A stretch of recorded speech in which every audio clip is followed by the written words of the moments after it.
திரு மகேந்திரன் அவர்கள் பல ஆண்டு காலமாக இந்த பகுதியிலே சிறப்பான முறையிலே கழக பணியாற்றி கழக நிர்வாகிகளிடத்திலும் தொண்டர்களிடத்திலும் தலைமைக்கும் மிகுந்த விசுவாசமாக செயல்பட்டவர்.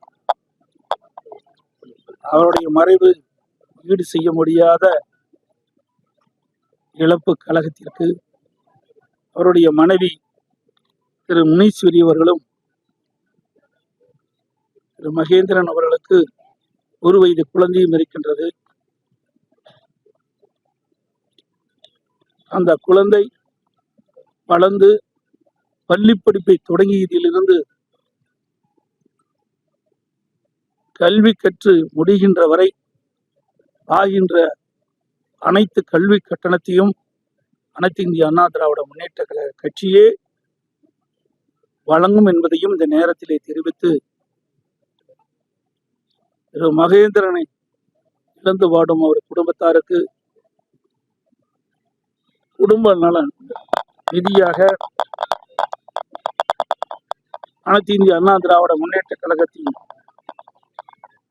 30 லட்சம் ரூபாய் அவர்களுக்கு வழங்கப்படும். அதோடு தஞ்சை கிழக்கு மாவட்ட கழகத்தின் சார்பாக 25 லட்சம் ரூபாய் வழங்கப்படும் என்பதை தெரிவித்துக் கொள்கின்றேன். கழக நிர்வாகிகளும் தொண்டர்களும் விலைமதிக்க முடியாத உயிர். நீ இப்படிப்பட்ட நிகழ்விலே யாரும் ஈடுபட வேண்டாம் என்று தாழ்மையுடன் கழக உடன்பிறப்புகளை நிர்வாகி தொண்டருடைய பாதம் அணிந்து வணங்கி கேட்டுக்கொள்கிறேன். இதெல்லாம் வேண்டாங்க.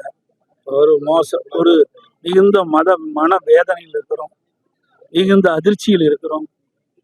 இன்றைக்கு அந்த குடும்பம் எல்லாம் எப்படி கதறி அழுகின்றது என்பதை ஒவ்வொரு தொண்டனும் உணர்கின்றார், ஒரு நிர்வாகியும் உணர்கின்றார்.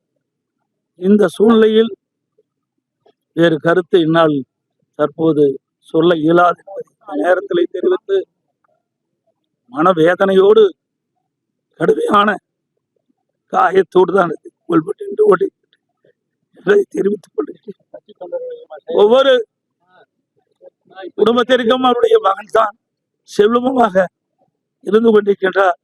அப்படி இருக்கின்ற விசுவாசமிக்க தொண்டன், என்னையே இந்த இயக்கத்துக்கு அர்ப்பணித்துக் கொண்ட தொண்டனை இழந்து இருக்கின்றோம்.